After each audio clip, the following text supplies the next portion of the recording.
Abraham has a sense of humor that comes through Esther. Does Abraham ever not have a sense of humor and get angry? Knowing what you know about the emotional scale and knowing what you know about non-physical energy and no resistance, surely you can answer your own question about that. The answer is yes.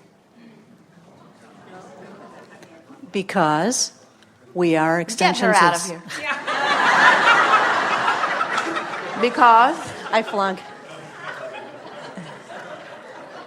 the answer is no, but tell us why you think the answer is yes.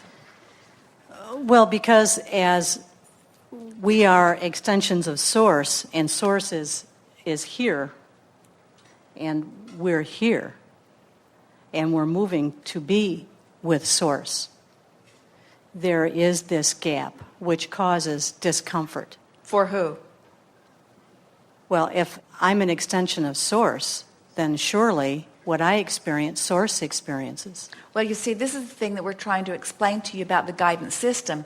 The reason you experience something that you would describe as anger is because you are beating the drum or offering a vibration that has you, in your current perspective, separated from the way Source feels about same. Okay, so Source, okay. So the anger that you feel, or the despair, or the sickness discomfort, or whatever, is your indication that you have, by your focus, vibrated yourself out of the range of the signal that is really calling you.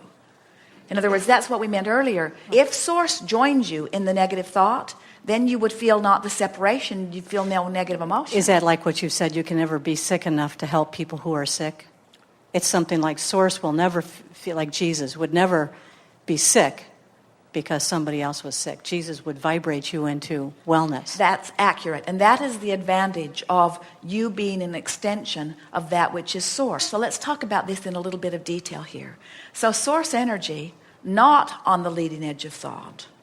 Source energy, pure positive energy, in perfect vibrational balance, projecting thought but not living the physical manifestation in the way that you are. Source energy, it's easier to maintain your vibrational balance when you are just a little bit back from the leading edge. It's like you send your spacecraft and Cape Canaveral is on the ground and relatively secure.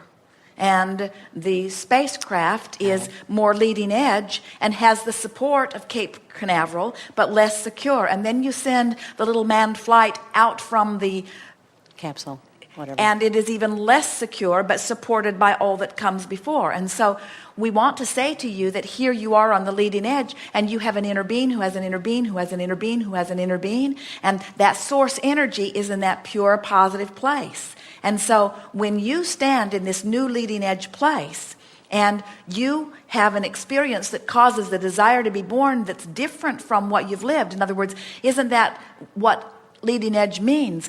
I'm having exposure to an experience that is causing a desire to be born that is different from what I'm actually living. And so the leading edge rocket of desire has happened.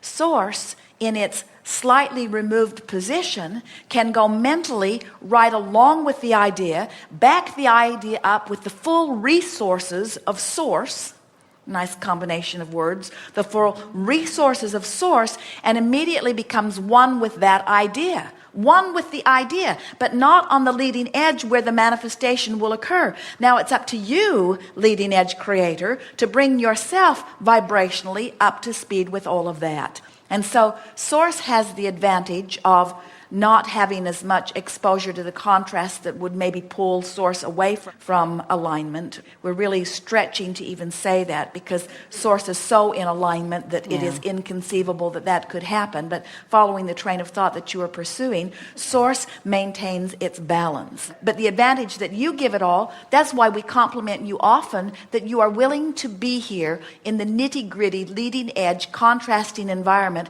where you risk the opportunity to stay in perfect alignment. You let the contrast evoke from you a new preference. Feel the value of this. Feel the value in terms of eternalness. It's not only that when you ask, it is given. It is that you must ask for it to be given. Let that be the next book. It must be asked if it is to be given. It must be asked if it is to be given. So who's going to ask but the one out there on the leading edge exploring the nitty-gritty? You're going to ask, you see. And so if we've been asking for things that have not occurred and you've been waiting 40 years for it, you've obviously not been open to it. Source is there waiting for you. Well, Source is there. Is waiting. Source is there. And here we are way out here someplace. And complaining about it not coming. Complaining about it not coming. That's why we began here today by saying, when you understand that when you ask it is given, and it's not that hard to fork yourself into vibrational alignment, then patience is something that you will never have to ask of yourself again.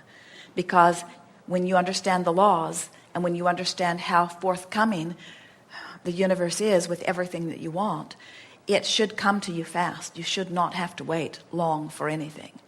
But if you will make peace with the interim in which it has not yet come, you will speed the process by saying things like, well, it hasn't come yet, and that's okay because I'm having a good time anyway, and it will be here in perfect timing. That attitude will bring it fast. But you see, we don't want to get too excited about teaching you all how to want things, clean up your vibration and get them, because we don't want to give you the impression that you're ever going to clean it all up and get it all done, because you're not. You are going to eternally, and we're including us in this, you're going to eternally live your life in the crack between what you've launched and where you are. And so life is a constant process of closing that gap. And what we want you to begin doing is to feel the fun and the joy of closing the gap. As you realize that your desire is here and that you are not up to speed with it, and then you make effort to get up to speed with it, and you begin to feel the relief, you begin to feel the releasing of resistance, you begin to feel better, you begin to resume your creative control, you begin to recapture your sense of autonomy, and most important, your sense of empowerment. Then long before it actually manifests, you're feeling good again, and now you are in a place that you're watching for the evidence of it, and now you're fully involved with the unfolding of your life, so that you are succulently, deliciously devouring every morsel of life as it comes to you by your deliberate intent. And now it manifests, and you go whoopee for a minute as you stand on this new contrasting place and give birth to yet another rocket of desire. In other words, it is so exhilarating to live life in that hands-on manner once you understand that it always comes to you. And then you're able to adopt the stance that is satisfied with where I am and eager for more. Knowing that there will always be something else that I will want, but I'm never again dissatisfied with where I am. Because how could I possibly be dissatisfied on my way to everything I could possibly want? Jerry said to Esther, as he keeps trying to hold things off, he'll say, let's not buy the most beautiful monster bus in the world because we don't want to get to the best too soon. And Esther says, why? And Jerry says, because I want to have something to savor. I want there to be something that I'm reaching for. And Esther said, like there won't always be something that I'm reaching for? How could we possibly ever get to the end of anything? Yeah. Things are evolving. Our desires are evolving. Technology is evolving. Motor coaches are evolving. Don't worry about that, she'll say. There will always be something more that we are wanting.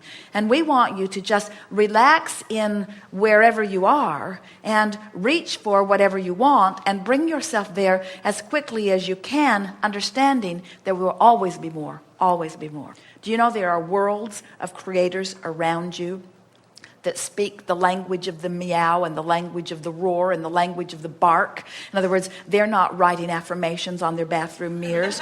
They're just having life experiences and launching rockets of desires, and Source is saying yes to every one of them, and they are intuitively and instinctively following the vibration. And that's why you see so much powerful, positive, deliberate creating in the beasts around you, you see. Yeah. Yes. Yep. Thank you, Abraham. Yes, indeed.